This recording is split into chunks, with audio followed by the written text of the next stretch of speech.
Hello friends, எல்லாருக்கும் வணக்கம். இன்றைக்கி நம்ம சேனலில் பார்க்கக்கூடிய ரெசிபி என்னன்னு பார்த்தீங்கன்னா அவரைக்காய் வத்தல். இது எப்படி பண்ணுறதுன்னு தான் பார்க்க போகிறோம். வாங்க வீடியோக்குள்ளே போகலாம். இதுவரை பனானா லீஃப் ரெசிபி சேனலை சப்ஸ்கிரைப் பண்ணாதவங்க ரெட் கலர் சப்ஸ்கிரைப் பட்டனை ப்ரெஸ் பண்ணி சப்ஸ்கிரைப் பண்ணிக்கோங்க. அப்படியே பக்கத்தில் இருக்க அந்த பெல் பட்டனையும் ப்ரெஸ் பண்ணிக்கோங்க. எங்களுடைய அப்டேட்ஸ்கள் உடனுக்குடன் உங்களை வந்து சேரும்.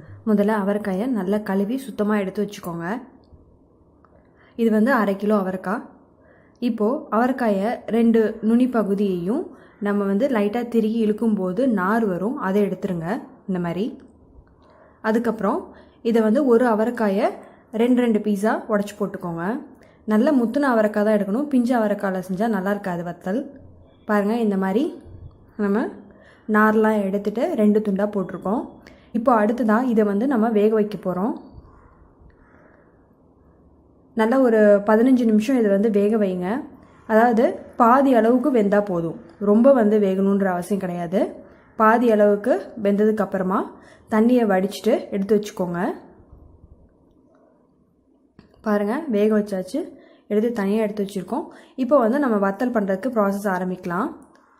ஒரு பிளாஸ்டிக் பக்கெட் இல்லைன்னா வந்து ஒரு பீங்கான் ஜாடி எடுத்துக்கோங்க. இதில் வந்து தேவையான அளவு உப்பு சேர்த்துட்டு இதில் நல்லா புளிச்ச மோரை சேர்த்துக்கோங்க. இது எல்லாமே வந்து அந்த வத்தலுக்கு தேவையான அளவு சேர்த்துக்கோங்க. உப்பு சேர்த்ததுக்கப்புறமா நல்லா நீர்மோரை கலந்து விட்டுக்கோங்க. சில பேர் வந்து தயிரில் செய்வாங்க. நம்ம வந்து இன்றைக்கி வந்து மோரில் செய்கிறோம். இதில் இந்த மோரில் நம்ம வேக வச்ச அவரைக்காயை சேர்த்துக்கிறோம்.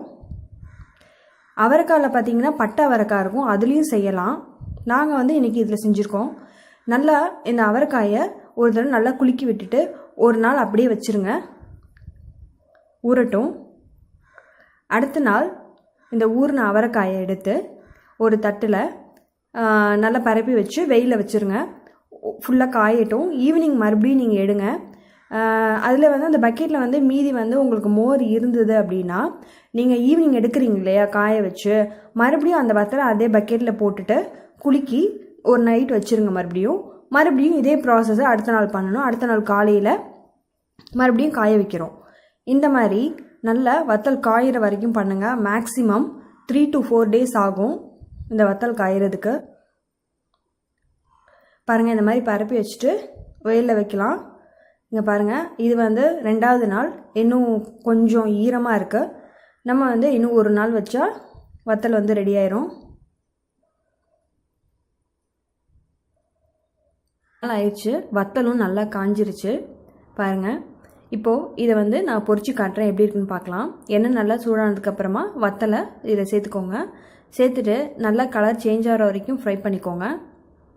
பாருங்கள், வத்தல் சூப்பராக ரெடி ஆயிடுச்சு. இது நம்ம வீட்லேயே ஈஸியாக பண்ணலாம். நீங்களும் வீட்டில் ட்ரை பண்ணி பாருங்கள்.